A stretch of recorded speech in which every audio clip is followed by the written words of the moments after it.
Welcome to the Exit Ready Business Podcast. This show is where we bring the gap between running a company and actually being able to sell it. Did you know that last year only 14% of businesses listed for sale actually reached the finish line? Compare that to commercial properties where auction clearance rates consistently hit 60 to 80%. Here is the hard truth. As it stands today, your business might be unsellable, but your office, your warehouse, and your commercial footprint, that's a goldmine. I'm David Fisher, known as Mr. Exit Ready. I'm bringing 46 years of experience in business, construction, and property to help you turn your biggest asset into your greatest exit. Today, we're applying the principles of business growth, exit planning, and buyer education to ensure your business lands in that elite 14%. Joining me today is Brett McFall, a marketing expert who thinks so far outside the box, he's practically invented it. Known for his pink sheet philosophy and high converting hot ads, Brett has been in the trenches since 1989. He isn't just talking theory, he's actually lived it. From the early days of direct response to the cutting edge of Facebook ads, chatterbox, and the AI advantage. Brett knows exactly how to use tools like the video reports to drive business growth and value. A huge welcome and a huge privilege to welcome you to our show. Let us go back 39 years. How did these journey begin? And what were those first critical lessons that shaped how you see business today? Very honoured to be here, David. If your listeners, if your viewers have a business that they would love to be able to sell the way that you can help them, what I know for sure is that business would be much more saleable if it knew how to market itself with artificial intelligence. And often it's like, I get it. I sometimes use ChatGPT. I like AI. I'm a bit scared by it as well. You get so busy in the day-to-day that it's not a priority. I'm here talking with you to wave the red flag and say, hello, there's an issue coming. A really big issue, and it's now something which you cannot ignore. This is not something you can put off much longer. In your business, AI better be part of the equation, and if you listen to me, particularly the marketing equation, that front-facing, that experience that a prospect has with you from the very first moment they arrive at your business. And the great news is it's not overly technical. A lot of people think it is, so they avoid it. But it's really not. Even better, it's almost like the captain of a ship needs to know how the whole ship operates, but he's not down in the basement with the engineers fixing the engine. He's not in the kitchen, helping chop up the carrots. And so I would put it to you that AI, in terms of business growth and business exit, is a critical element, just like any department on a ship is. But you, as the owner of the business, the captain of the ship, you need to know about it, you need to make sure it's functioning, but of course you don't need to do it. AI actually runs itself. So that's an interesting concept. So when you say the captain of the ship, a lot of people are very controlling of their ships, aren't they? And they won't let someone else come in. So what a lot of people say to me is that AI is going to take your business. But is it really AI, or is it your competitor that's going to use AI and they'll just take your customers? Yeah, the question of is AI going to take my business? A very hard one to answer, but the one we can answer is that another company who knows how to use artificial intelligence in a better way than you do, they're very much going to take your business because they can. It'll be possible. Now, how? Why? All right. What it means is that, I'll give you an example. If somebody phones your company or emails the company, or maybe you've even got a messaging system where they can contact you via social media. And when they contact you, if it's after hours, if it's when you're busy, if there's another 20 people who've already called before them, if it's on holidays, if it's the weekend, what happens to them? And the concept that you want to think about is not AI. Nobody really wants AI, but what your customers want is they don't want to wait. And I would put it to you that waiting is the new economy of businesses. The response time is going to be critical moving forward. So customers won't ask, hey, do you have a chat bot anymore? They'll be asking, how fast do you respond? So the moment a customer has to wait, and when I say customer, I mean prospect as well, so whether they're brand new to the company or they're existing, if they have to wait, then the system has let them down. And with my experience, David, most businesses have a team, right? They've got staff to take care of their prospects, their customers. But when that system falls down, there's never a backup system. And what do I mean by never? Well, okay, you might say, well, Brett, if our receptionist cannot answer the phone, then we have voicemail. Or we have a phone tree where it goes through to, pick 1 if you want to talk to sales, or pick 2 if you want to talk to support, etc. Right? And so, but then again, the customer has to wait because it goes through to that department and they don't happen to be there at a certain time and they have to wait. So I would put it to you that waiting is the real issue. That's on the business side. And then on the marketing side, what AI can do is that when someone visits a website of yours, they can get answers immediately. No waiting. So that's how you need to start thinking about it, because your competitors will be. And if you avoid this, if you put it off, then your business is going to date. It's going to age much faster than you can imagine, because we're in this huge shift right now, a huge technological shift. So it's everything sped up. For a good 15, 20 years, we've been aware of the internet, then social media comes along, but you can be a slow adopter. Now it's moving so fast. It's putting some business owners off so they don't bury their head in the sand. But second is they're getting left behind super quickly, much more than they would have in the past. So it's not something to think, oh, maybe we will. It's like, no, when are we going to adopt this? When are we going to find out about it? For marketing, yes, and then also for customer response. Yes, I like what you're saying there. Like, we are all impatient, aren't we? So when we come to the concept of waiting, even going... Right, we hate to wait. Yeah. What's that? Yeah. So when you go, even going back to you go to a store, right? And you see this queue and you go, oh, I'm not going to stand in that queue.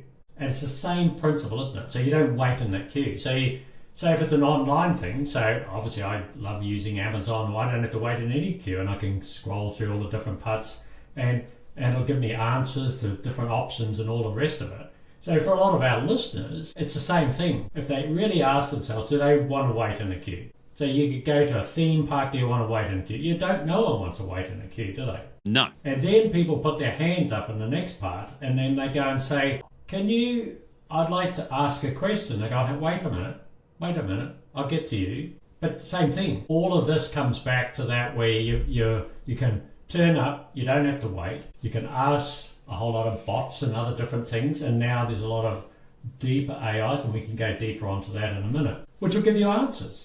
So whether it's a little chat bot to start off with, or it's actually a person, and they can answer all of those questions and go. So they haven't left your store. Going back to the physical store, you've left the queue, you've gone somewhere else. How can our business owners utilize from those early days of what you did, where you started out in the trenches there, just a little reflection of just the speed of how things have moved? How can you just show them, like, you could do something 20 odd years ago and boom, today it's done in what's at a time? What's our comparison? So activities that we would do in old business versus new business, yes? I think it's around us everywhere. I think it's around us. And even your viewer here, your listener, will know. So for example, there is now no excuse for you not to have an answer. So for example, if you, when search engines came along, we thought, oh my goodness, we no longer need Encyclopedia Britannica because the internet's here. We can ask questions and we can find out history, we can find out locations, and then Google Maps came along. We don't just find the locations, we can go and explore them. We can use the satellite navigation in our car to get us from A to B. We've never been on that road before, but we drive it like we're a professional. And so all these little bits of technology have been brilliant and we use them every day. But now there's no reason why you cannot know an answer for a customer. This is the first thing. Because you can go to ChatGPT or one of the many AI platforms and you will get an answer that if it's not 100% correct, it'll be at least 90% correct. It might be based around history, might be based around the future, might be based around technical. But the quality now that's available to us is mind-blowing. The problem that I see, and is it a problem?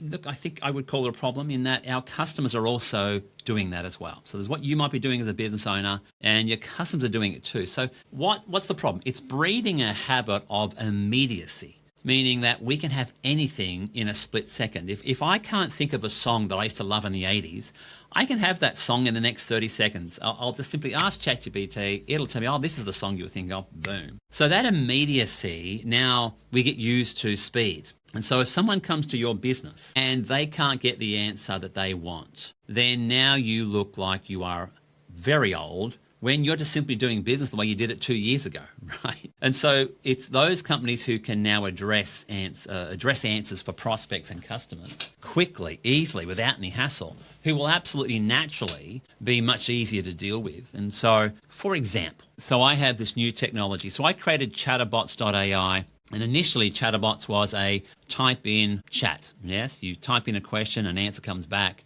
And it was pretty brilliant. It could give you links to book appointments. It could give you all the answers you need that were absolutely tailored to that company. Not general answers, because generally ChatGPT gives general answers. And so this was about specific answers tailored to a business. And it would come back to you and give you instant links. It would answer all your frequently asked questions, and that serves a purpose. And so it still serves a purpose. At the very minimum, you should have that at the very least, yes? New technology now is where on your site is a image of a customer sales representative of your company, and people will simply click on that with their finger or with a mouse, and it says, hey, hello, David. It's Brett here from ABC Company. How can I help you today? And this is not just the future. This is happening right now. We have the technology. I'm using it right now. And so it means that they can come and actually now talk to somebody back and forth, live on video. Now, the person is not a person, it's artificial intelligence. And so this is the new standard. So let's say we have two hardware companies, for example. One hardware company refuses to update, the other one can't wait to update, always has the latest technology. So for the customer, huge difference in experience. You know, for example, at this point, as I'm talking to you, I cannot go to Bunnings, a hardware store here in Australia. I cannot go to the Bunnings website and interact in this way yet. I can go on there and I can search for, nails or a special type of timber or a special tool, and it'll say, oh, here's what we have in stock. Well, that's not what I'm talking about at all. The future is where you simply go to the website and it says, hey, how can I help? What do you need? And you say, look, what I'm looking for is a special hammer. And it's this sort of size, and it's the hammer where it doesn't damage the timber. Do you know that one has a softer front on the hammer? And the bot says, yeah, we got that. Oh, I know that. That's called an ABC hammer. And in fact, we have 3 of them in stock. I've just checked. Would you like to pick it up today, or would you like me to send it out to you? We could have it out to you by tomorrow. And you simply say, you know what, I can pick it up today. And the video bot says, great, what's your name? What's your email? What's your phone number? Awesome. And do you want to give me a credit card? If you don't, no problem. But if you do, I can take it all and we'll have it ready to pick up for you at 3 p.m. How does that sound? You say, oh, that sounds great. All right. And so without even realizing or caring that it's a virtual receptionist, it's a bot, you've just had the service that you've always wished for, but the company has never provided. And so this is the speed I am talking about. Just one example of speed. Another example would be as soon as you pick that product up, you get SMS'd by the Bunnings team, yes? And they say, hey, it's John from Bunnings. I noticed you just picked up the hammer. Let me know if there's anything wrong with it. If we've got any issues at all, please let us know. But also, is it okay if I check in a couple of days to see how the job's going? And you write back either yes or no. If you want to have a chat, you do. If you don't, you type no. If you happen to type in, yeah, okay, I look forward to checking in because I've never had this sort of service before, thank you. A couple of days, another SMS goes out. But it's not like a canned automatic response. It's a conversation AI now. And so you can text back. You might be long-winded, you might be short-winded, whatever communication style you have, it goes back and forth and matches your style, can offer solutions. So if you happen to tell it that by text you say, you know what, the hammer was good, but I don't think it's big enough. I actually think maybe I needed a bigger one. You mean the A23? Well, we got that for you as well. Do you want me to send it out to your site for you? You can stay where you are and we'll have it sent out to you. Is that we can do that? No problem at all. In fact, because you've already bought one, I can apply a discount code, and if that's okay with you, we have your credit card, we'll have it sorted today. Would that be okay? And suddenly you're in an SMS conversation with Bunnings. But here's the thing that you've got to realize is that conversation would be happening across 1,000 people at once. So every single customer that comes in, Bunnings would be able to have that SMS conversation, that video conversation with every single one of you.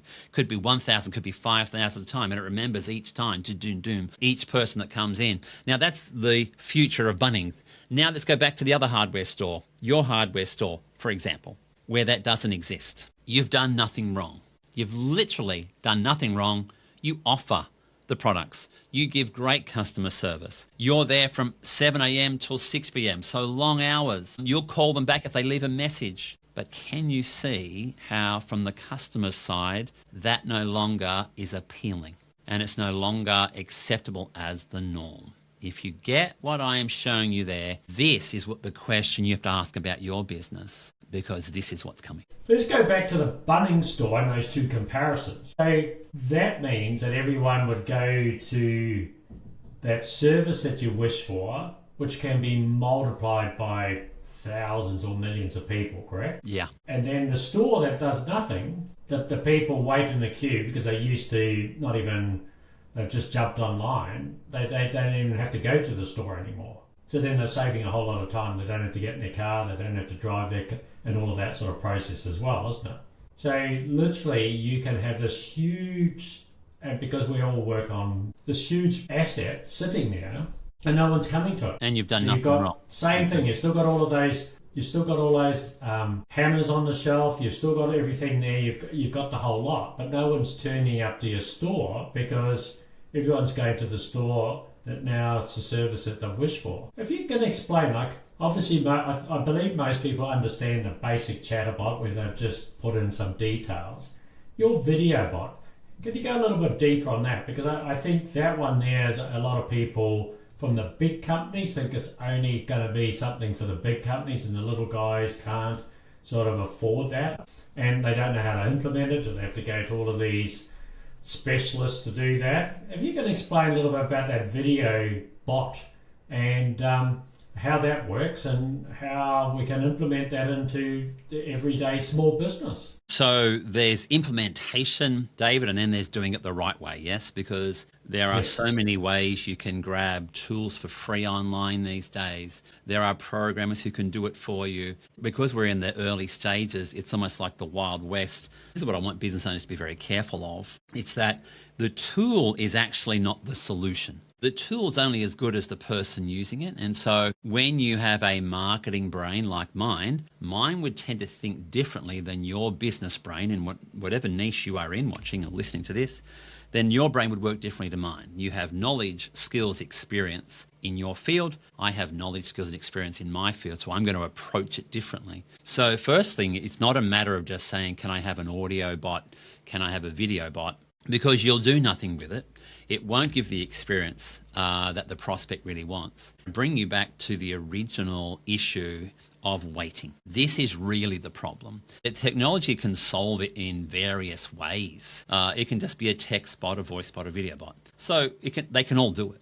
But the killer is that if you don't realize the bigger issue in that you are missing opportunities. If you are missing opportunities from, let's say, customer service, which was good but now doesn't stack up, and people want to be able to call you at any time of the day. So, customers don't arrive on schedule. They arrive when you're not available, right? Not all the time, but oftentimes, yes? So when you're not available, when your team's not available, your company's not available, when it's 2 a.m. in the morning, but the customer's awake, this is the new frontier now, because this is the issue. AI can solve all of it, but it's going to be useless to you if you don't buy into the concept of, response time is the new currency. Response time is the new currency of businesses. This is the first concept. So customers don't wait, they don't complain, they don't explain, they just move on. It becomes a silent killer. So you don't even know it's happening. You think, Brett, well, I actually think everything's going okay. Sure, sales are down a little bit. We get that. But no, that happens in business. I would say no, you are dying because you don't even know you're dying, because as you'll gradually decrease in sales, you think, well, it'll turn back up. Okay, will it? So the question then becomes, well, what are we doing with if we look at it from a customer's point of view, how do we handle customers when they arrive out of hours? For just one example, out of hours. So how much money are you losing as a business from customers who call you out of hours? On weekends when perhaps you don't answer, or on evenings at 11 p.m. How much money are you losing from customers who don't get what they need? That's the first equation to think about. So we've got nothing to do with artificial intelligence. It's the concept here. The real problem of our prospects is they don't like to wait.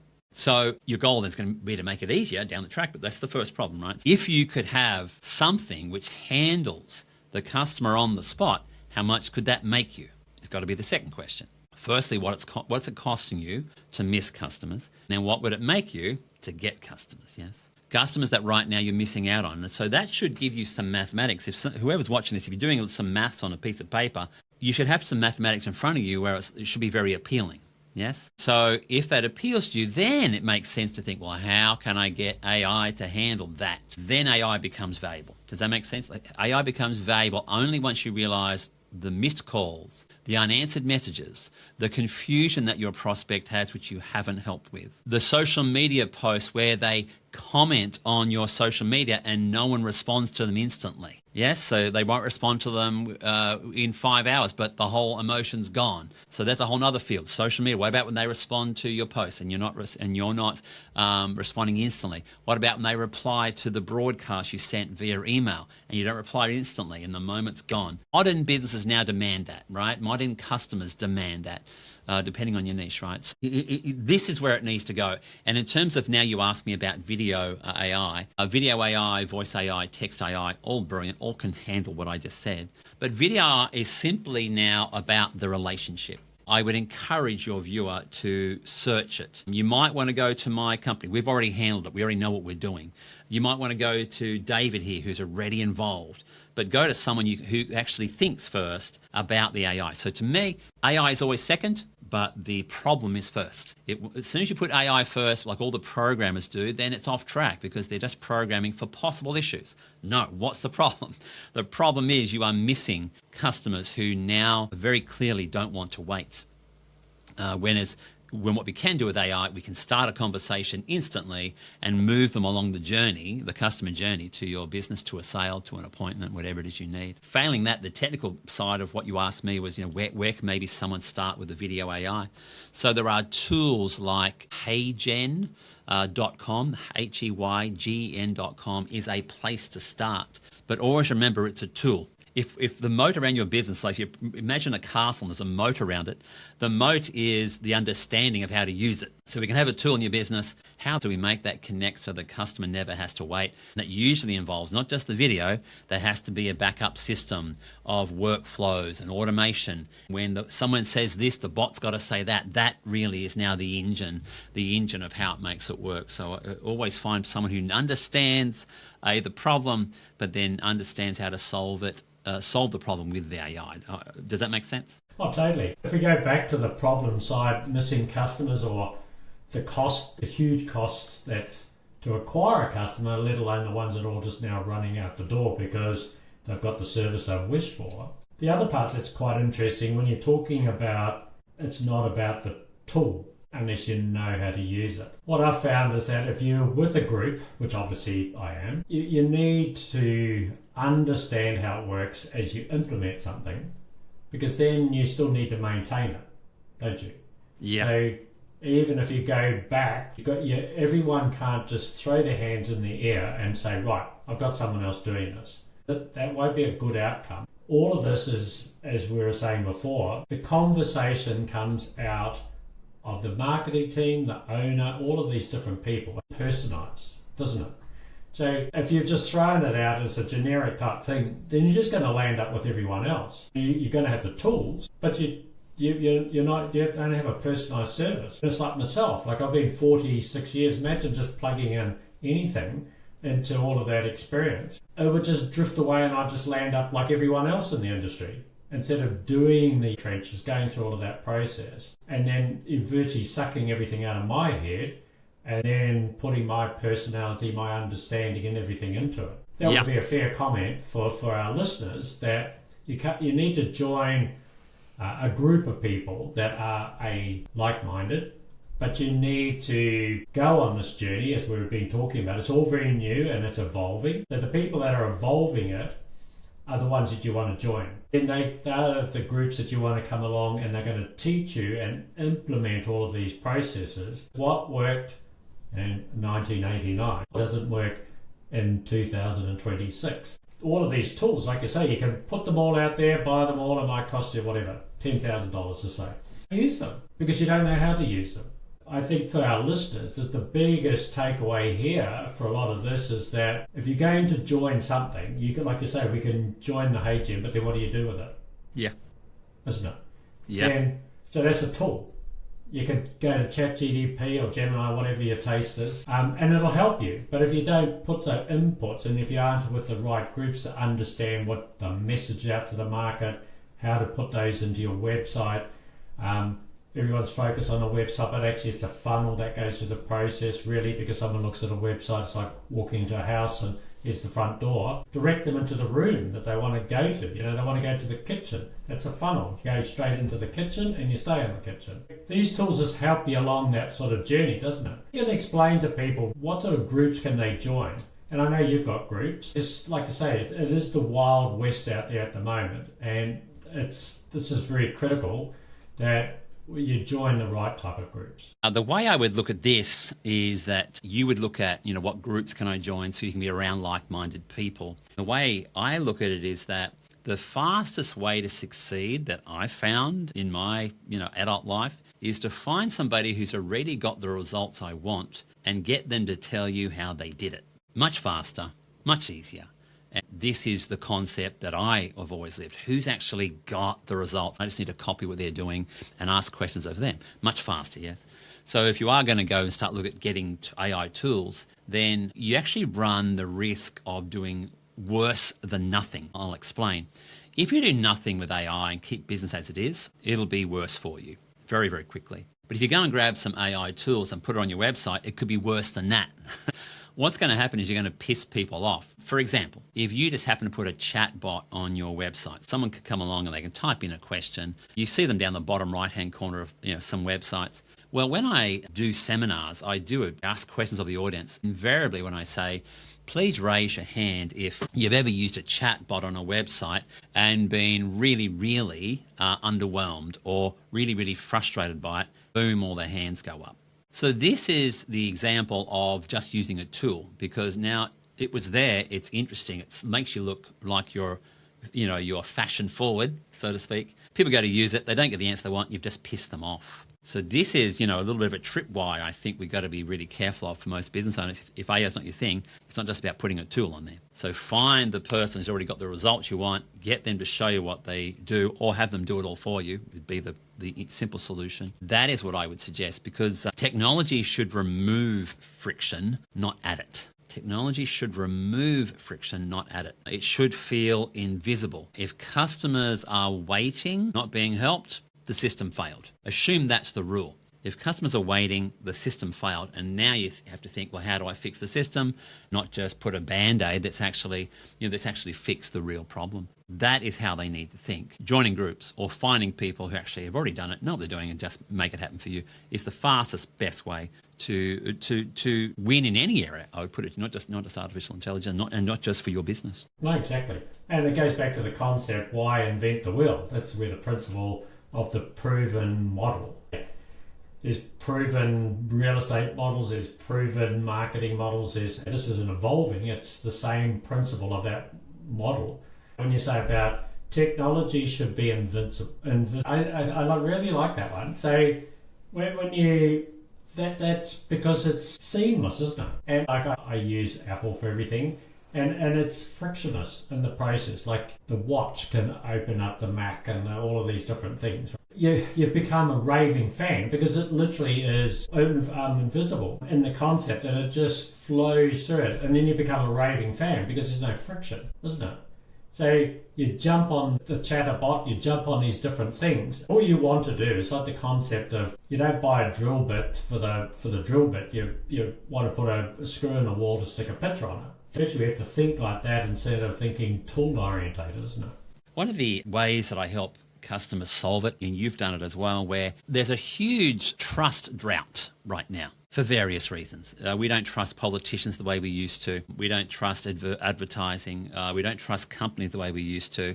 we're much more fully informed now, and that breeds distrust. Unfortunately, it breeds other things too, but trust, a lack of trust is one thing it does breed, because all the companies, the politicians, the concepts that do all the wrong things obviously take the headlines. It reduces trust that we, in various things. The business owners here who might be listening to you and myself here today, they need to assume that they're not being trusted. So if they go, visitors come to the website and it says we've been voted the best in Sydney, for example, you have to assume the customer doesn't believe it. You have to assume that if you put up testimonials on your website and it just has the first name and only an initial for their surname, you have to assume the person doesn't believe it. Anything you say about how good your company is, you have to assume they don't believe it. There's a trust drought, a massive trust drought.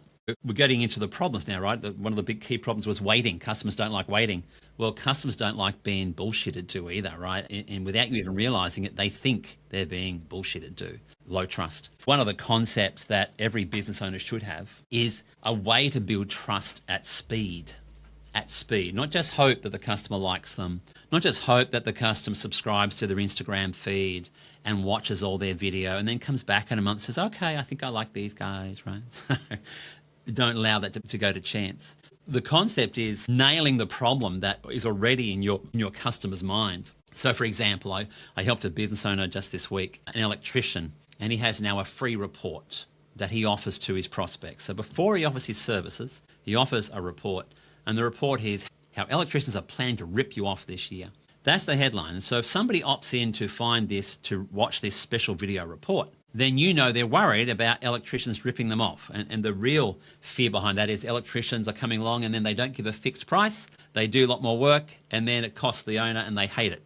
Builders hate it, customers hate it. That's the underlying fear. Immediately, that business stands out as addressing the fear or the problem in the prospect's mind. And the way that we do it is that people go to a website, they get to choose to opt in for a report and get instant access. They don't have to wait for a webinar, they get instant access. And they get to watch this video report of the business owner saying, here is how electricians are planning to rip you off this year.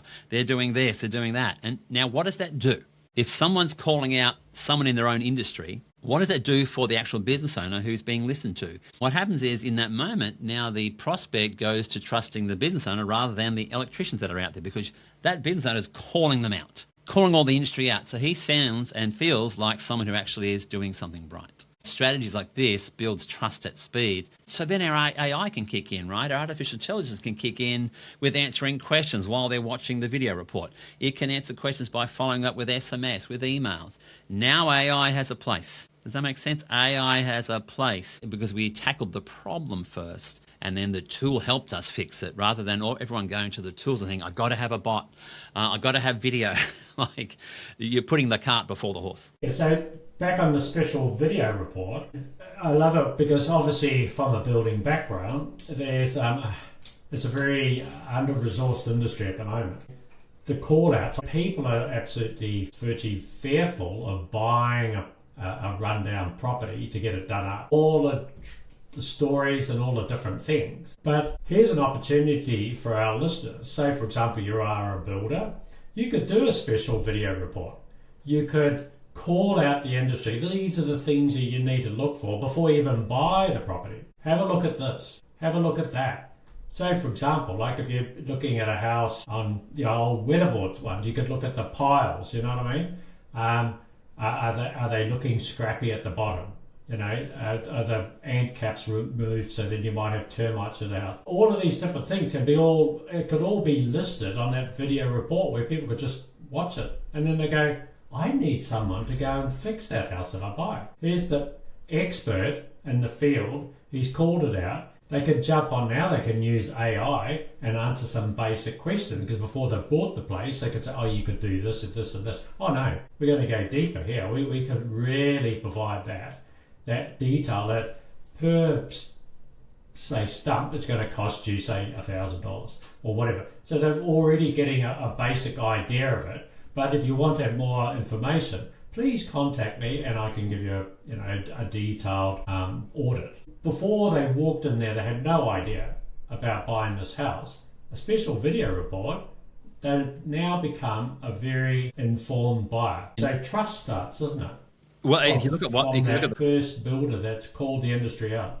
If you look at the concept here, it's much like the TV shows 60 Minutes or A Current Affair or similar shows where they have exposed the industry, right? So this is just one strategy, by the way, but now you are actually taking it in-house and you're the one exposing the 3 big mistakes most people make when it comes to ABC. So it's a concept which is proven, absolutely proven. So really, when you go and look at all of that concept, this is applicable to every business, isn't it? Whether you're selling, I don't know, beds or something like that, or whatever it may be, just throwing things out there. These video reports, it's the same thing. Do you have time, Brett, to go and work through what sort of bed I should buy? Someone can give you this video report, it might be 5 minutes or something like that, and it gives me an idea. Then before you start, you go, right, I'm trusted in this person. This person's got a store, and explain all the ins and outs of what others are providing, the different ins and outs. And if you think of the psychology here, it all comes from thinking about the customer first and the problem first. We don't throw technology at it. Yeah. We find, what's the problem? What's already going on in the customer's mind? A, they hate waiting. B, there's low trust. All right, now we address those. And this is what so few businesses will do. So therefore, if you do it, you are leaving your competition behind and they don't even realize. So that's where it gets quite exciting, but it takes you to think differently about the problem. Absolutely. So we've covered a lot today. I just got to ask, like, if there was, say, 3 or 4 nuggets that we could share with our audience. Most people are on this journey. Where would they start? What would be, say, 3 or 4 steps? What would be their best starting point? First starting point would be this. Understand that you're going to be left behind. Through no fault of your own, you're going to be left behind because of artificial intelligence. That's the first rule to understand. Firstly, realize there's a problem, yes? You're going to be left behind. The second one is, well then, how do we solve it? That's when AI tools can come to the fore and they can be brilliant. Now, why do I say brilliant? Because couldn't you just hire staff to solve all the problems? Yes, you can. But humans weren't designed to work 24 hours a day. Humans weren't designed to take on more and more pressure, more and more load. They are not designed for this. So if you employ a person from 8 a.m. to 8 p.m., he or she's a different person at 8 p.m. than they were at 8 a.m. because the body doesn't handle that sort of duration of problem handling the whole day. We're not designed for that. Yeah? Then if it's not going to be humans, then that's where artificial intelligence now can come in. Be aware of that. Have the mentality of searching for it to begin with, that there is a solution out there. Next, I come back to that principle of the fastest way to succeed in anything. So name the topic, name the subject, name the skill. The fastest way to succeed in anything is to find somebody who's already solved the problem and get them to show you how they've done it or get them to do it for you. That has to be the guiding light in terms of the solution to the problem. If you want a takeaway nugget, that there will change your business overnight, because then it allows you to think outside yourself. Instead of you trying to solve it, you don't have to solve it. You don't have to solve it. Somebody already has. Now, the last strategy I would give, the last takeaway tip is that how fast can you make it happen? You're in a race. Yes, you're in a race, and AI is a Tesla, and a Tesla can go from 0 to 100 kilometers an hour in 3.6 seconds. Right, so you're in a race against a Tesla. Now, if you happen to be driving another car, some people think that maybe a Ferrari is a good competitor for a Tesla. It's not. Tesla beats it in speed tests all the time. So let's assume you're not a Ferrari then. Let's assume you're driving a really good car, maybe even a great car. Yeah? You can drive that car as fast as you possibly can. You can put your foot to the pedal and push it down as fast as you possibly can, and it's not going to beat the speed of an electric vehicle. This is the maths right now. Electric vehicles get up to speed faster than petrol vehicles. So it's not your fault. The car you have is fabulous. It's a great car, but it has limitations. And so understanding that you need to find a better vehicle as fast as you possibly can, because AI is the Tesla. Get on board with that trend. The less stress you'll have, better customer service, happier customers. If you get where this is all going, you're going to have higher sales because you can address customers' concerns when they have them. Your marketing answers the questions already going on in their mind. When they turn up there at a time they want to turn up, they get helped. There's no waiting. That's going to pick up sales that right now you're losing. Speed is of the essence. Move and move fast. Wow. So that's a big warning, isn't it? Yeah. So Yeah, and it's not me, by the way. listeners, It's not me warning if you. we don't, I'm making you aware that customers don't wait. I'm making you aware that there's a trust drought. All right, I'm making you aware. So I'm like the canary in the coal mine. That's what I'm doing here. I am making you aware of. I'm not trying to scare you. I'm saying here is how it is. If it scares you, it might just make you take some action on it. yeah, and that's well said. It has to scare all of us, basically, for all of us to take action. We know that the train has left the station, and if we don't jump on board like now, it's when lots of people were talking 6 months ago, oh, it'll be in 1 or 2 years. All of this stuff's now. Literally, what do they say? 48% of jobs can be replaced today. I mean, today. Not tomorrow, but today. Tomorrow there might be 50%. The week later it might be 60%. We don't know. But all we know is that the train has left the station, and we need to jump on board. Yes. So that brings us to the end of this episode. A massive thank you to Brett for sharing 4 decades of marketing wisdom, really squeezed into not the 4 decades, we just touched on that. We're just talking about really the last, or to say 2 years, where it's moved the needle from one point to the other. He basically goes through, just think of the pink sheep in the crowd. Be that pink sheep. And when I say pink sheep, it just stand out from the crowd. As we talked about the trust drought, think of you being the trusted pink sheep.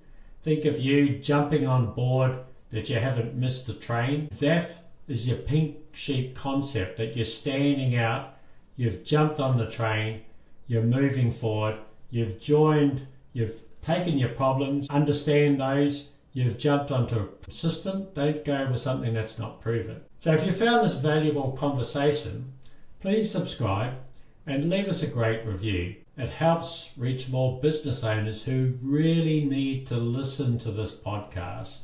There is so much gold nuggets in this. Don't hesitating about it. That's all we can say on that. If you're ready to stop guessing and start planning, this show is powered by our partners in the exit journey. Business Exit and Beyond, your strategic planning partners. Along with our network of experts, we handle the implementation to ensure it doesn't just leave your business, your exit with an impact. Business Exit Exchange, the premier real estate platform for connecting ready buyers with exit-ready businesses. If you don't want to tap into those 80% clearance rates we talked about, BEX is where it all happens. A big thank you to our strategic business partners, our listeners for tuning in. I'm David Fisher. Remember, a business that's ready to sell is a better business to own. We'll see you on the next episode of the Exit Ready Business Podcast.